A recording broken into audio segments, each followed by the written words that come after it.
अक्कू जी के पास जाना चाहेंगे, उसके बाद मैं तमाम पैनलिस्ट का रुख करूंगा। अक्कू जी, आपको क्या लग रहा है अभी तक के वोटिंग टर्नआउट के हिसाब से 102 सीटों पर क्या इलेक्शन कमीशन के पॉइंट ऑफ व्यू से बात करें, इलेक्शन कमीशन कामयाब रहा है पहले चरण के फेज में मतदान कराने में, वोटर्स को बूथ तक खींच कर लाने में, और वोटिंग टर्नआउट के लिहाज से पार्टियों के लिए क्या निकलकर सामने आ रहा है?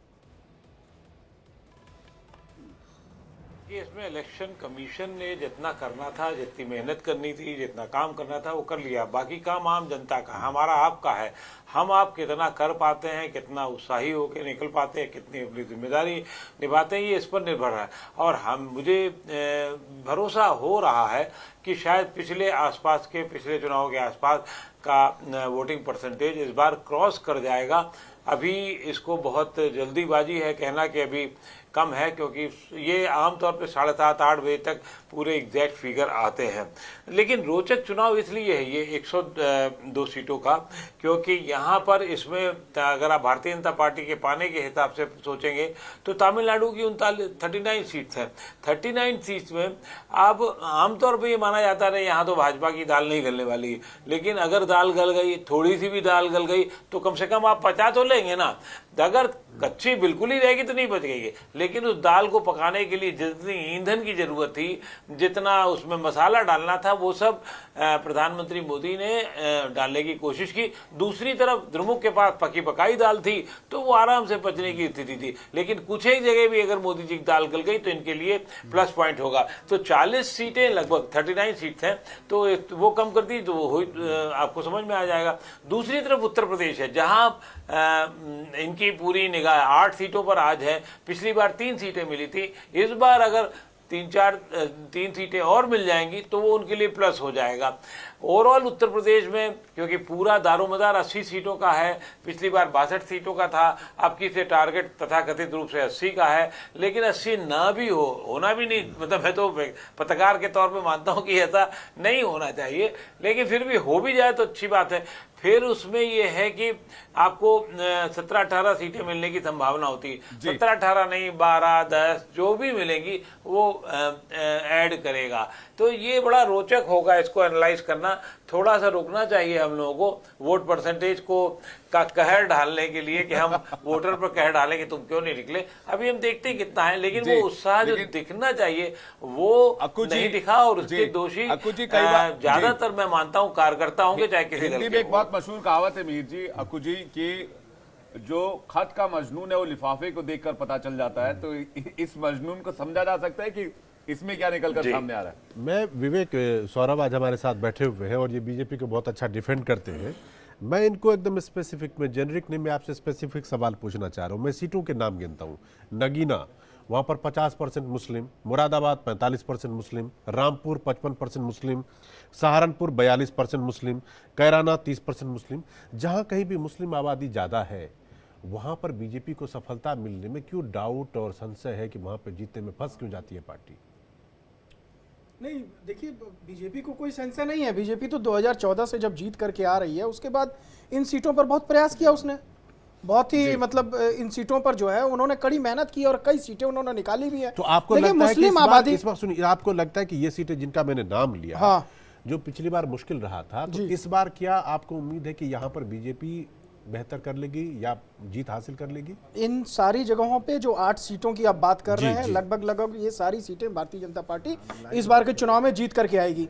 मैं इसलिए कह रहा हूं क्योंकि देखिए, जो मुस्लिमों के बीच एक गुमराह करने की कोशिश की गई थी, जो पहले की सरकारें थी, पूर्वत सरकारें थी, उनके द्वारा मुस्लिमों के तुष्टीकरण के कारण जो है, सशक्तिकरण नहीं, तुष्टीकरण के कारण उनको सिर्फ और सिर्फ गुमराह किया गया और उनको कहीं ना कहीं शिक्षा से, स्वास्थ्य से दूर रखा गया, ताकि वो अपनी सरकार से कभी भी इस बात को ना रख सके कि भैया हमको रोजगार क्यों नहीं मिल रहा, हमारे मदरसों में अच्छी शिक्षा क्यों नहीं आ रही है, क्या हम मुस्लिम हैं तो हमको अच्छी जगह पढ़ने का अधिकार नहीं है। इन सारी बातों को जब प्रधानमंत्री नरेंद्र मोदी आते हैं सरकार में, आप ये कहना चाह रहे हैं कि जो गुमराह किया गया था पहले, अब वो समझ चुके हैं।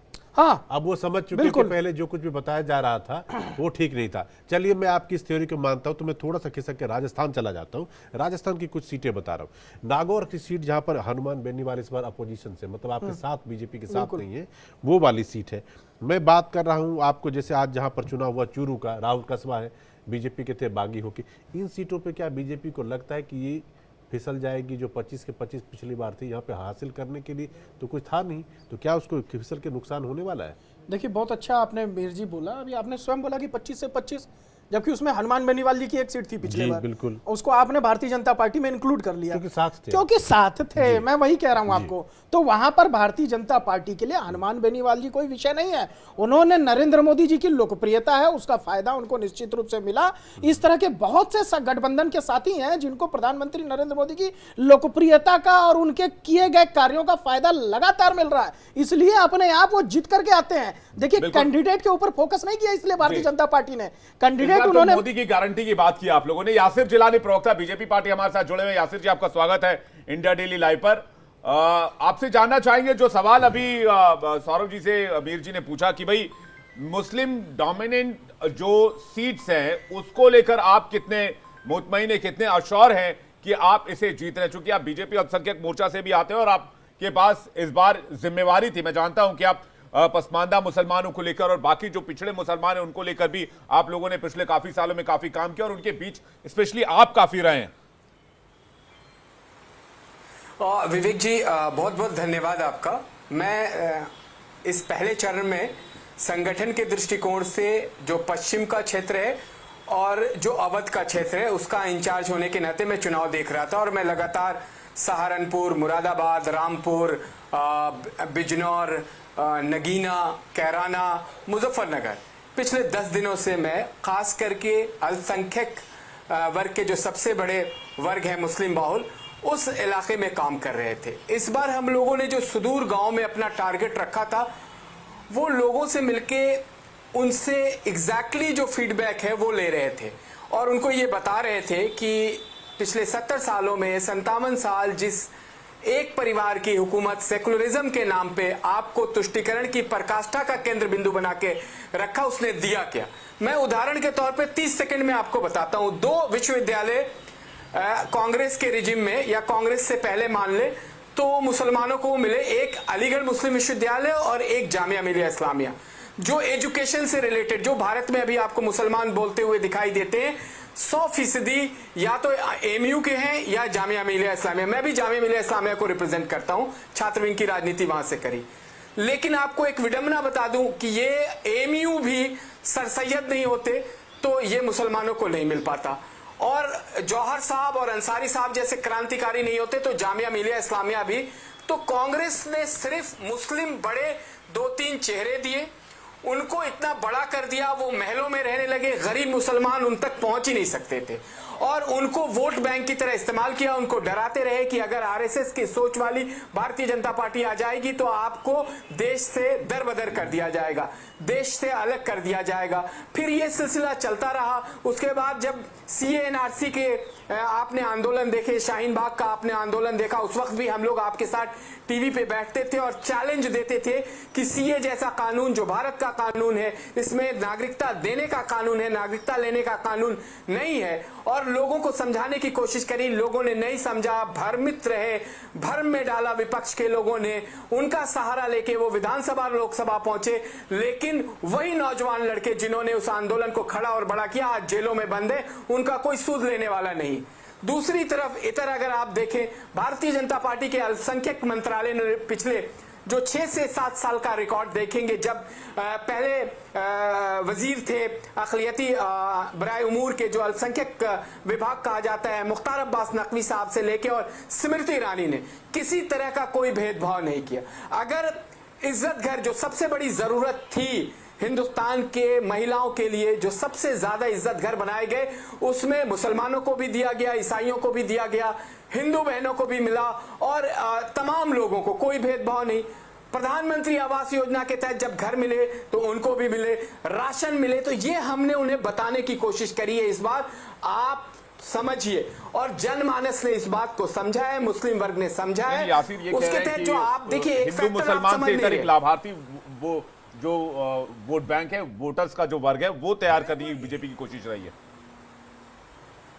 विवेक भाई एक बात और बता दूं 30 सेकंड में, आप आपने इन लोगों ने कहा कि कैराना जो है वहां पे बहुत सारी प्रॉब्लम बताई, क्षत्रिय नाराज हैं, ये नाराज हैं, वो नाराज हैं, लेकिन कैराना का एक फैक्टर है, आरएलडी आज हमारे साथ है, आरएलडी का एक मुस्लिम विधायक है जिसका एक बड़ा वोट बैंक है, वो भारतीय जनता पार्टी को आज वोट कर रहा है। भारतीय जनता पार्टी में भारत के मुसलमानों का मुस्तकबिल दिख रहा है। उनको प्रधानमंत्री जो हमारे हैं, वजीर आजम ने जो जिन कार्यक्रमों को अपना कर्तव्य मान के जमीन पे क्रियान्वित किया है, उस पे मुसलमानों को भी विश्वास है।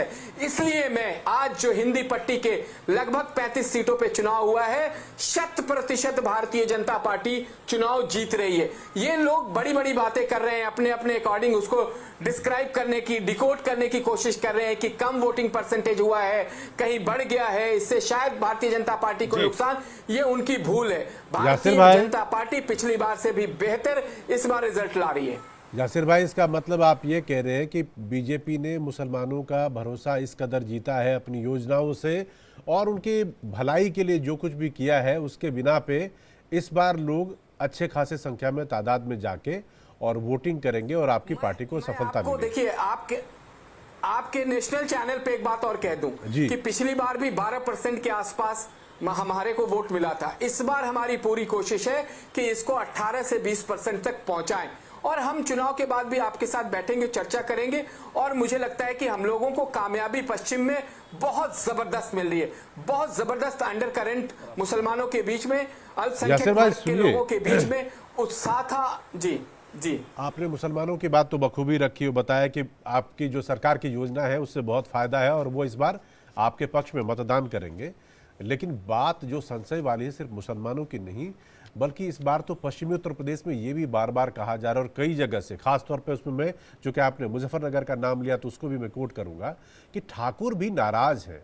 गाजियाबाद में आपने वीके सिंह जी का टिकट काटा और वहाँ से आपने गर्ग साहब को लड़वाया है और कुछ ऐसी ही हालत मुजफ्फरनगर से जो वहाँ पे आज चूंकि वोटिंग हो चुकी है, इसलिए कह रहा हूँ कि वहाँ पे तो आपकी पार्टी के ही 2 कद्दावर और बड़े नेता हैं, संजीव बालियान जी है, वहाँ पे सोम साहब भी है, शायद कुछ अंदर खाने उतना अच्छा नहीं है, मतलब आपको वहाँ पर दिक्कत अपने में भी है, ऐसा है क्या? मीर रंजन जी, आप बहुत वरिष्ठ पत्रकार हैं, बहुत ही रिसर्च के साथ पत्रकारिता के लिए जाने जाते हैं। देखिए, ये चुनाव में सारी चीजें सामने आती हैं। हम लोगों ने भी छात्र विंग की राजनीति से अब तक यहाँ तक पहुंच के जो राजनीति को देखा है, भारतीय राजनीति को समझने की कोशिश करी है। ये इस तरह की भ्रम फैलाने की विपक्ष की हर बार कोशिश रहती है। मुजफ्फरनगर में कहीं कोई नाराजगी नहीं है, सब साथ कंधे से कंधा मिला के चल रहे हैं।